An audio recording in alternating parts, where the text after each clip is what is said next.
এই মুহূর্তে কিশোরগঞ্জের মিঠামইন হাওরে আছেন রিপোর্টার নূর মোহাম্মদ। সরাসরি যাচ্ছি তার কাছে। নূর, টানা বৃষ্টি আর উজানের ঢলের পানিতে তলিয়ে আছে সোনালী ধান। কিশোরগঞ্জের মাঠে মাঠে এখন চোখে পড়ে এমন করুণ দৃশ্য। চোখের সামনেই সোনালী ধান পানির নিচে তলিয়ে গেছে।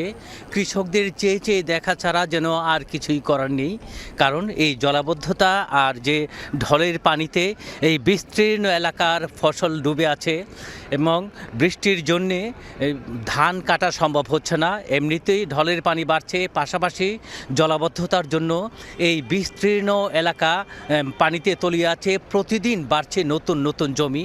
গতকাল থেকে আজকে এই পর্যন্ত কৃষি বিভাগের তথ্য অনুযায়ী প্রায় 10,000 হেক্টর জমির ধান পানিতে ডুবে গেছে এবং কৃষকরা চেষ্টা করছেন যে দূরে পানিতে ডুবে যাওয়া ধান তুলে নৌকায় করে আনার চেষ্টা করছেন।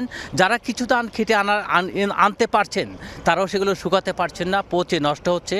আর হাওড়াঞ্চলে এখন যেহেতু পানিতে জলাবদ্ধতার জন্যে মিলছে না কৃষি শ্রমিকের অভাবেই ধান কাটা যাচ্ছে না। অনেক কৃষকের সাথে আমরা কথা বলেছি সকাল থেকে, অনেকেই বলেছেন যে তাদের জমির ধান অর্ধেকে দেওয়ার জন্য চেষ্টা করছেন, যে অর্ধেক ধান কেটে দিয়ে দেবে। এরপরও তারা শ্রমিক পাচ্ছেন না বা ধানগুলোকে কাটতে পারছেন না। অপরদিকে এই এখানকার যে নদ নদীর পানি বাড়ছে, 3টি নদীর পানি আজকে বেড়েছে এবং আবহাওয়া বিভাগ বলছে যে পানি বাড়ছে এবং একটি বন্যার আশঙ্কা দেখা দিয়েছে।